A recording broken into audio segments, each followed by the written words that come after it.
Hi అండి, నా పేరు లక్ష్మి అండి. కొబ్బరికాయ పప్పు చేస్తున్నానండి. పప్పు అరగంట సేపు అయిందండి నానబెట్టి. నీళ్లు మరుగుతున్నాయండి. పప్పు వేసానండి. పప్పు ఉడుకుతుందని మూత పెట్టి పప్పు ఉడికిపోయిందండి. కొబ్బరి కూర వేస్తున్నానండి. కొబ్బరి కూర వేసాకనండి పసుపు కారం ఉప్పు వేసి ఇలా తిప్పేసండి, మూత పెట్టేసండి 5 నిమిషాలు ఉడకనివ్వాలండి, నీరు లేకుండానండి.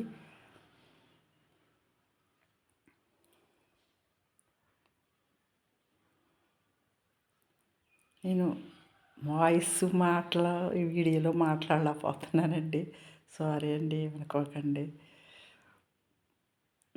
మూత పెట్టేసండి, నీరు వినిగిపోయేదాకా ఉడకనివ్వాలండి. ఇలా నీరు లేకుండా ఇలా ఉండాలండి.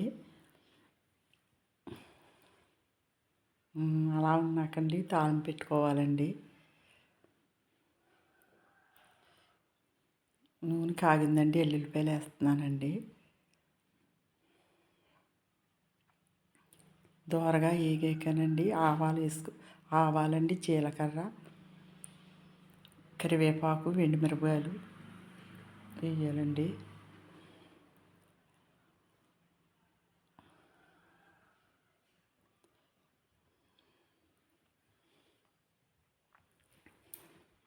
దోరగా వేగాలండి.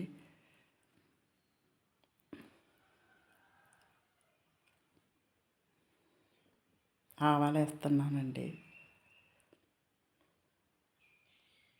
ఆవాలు చిటపట్లు ఆడాక జీలకర్ర వేసుకోవాలండి. జీలకర్ర వేసాక జీలకర్ర వేసి ఎండుమిరపకాయలు, కరివేపాకు, తాలింపులు వేగిపోయాకనండి కొబ్బరి కూర అది ఉడికింది అందులో వేసండి. ఒక 2 నిమిషాలు తిప్పేసండి స్టవ్ కట్టేసుకోవాలండి. అంతే అండి, కొబ్బరికాయ పప్పునండి. లైక్ చేయండి, నా ఛానల్ సపోర్ట్ చేయండి.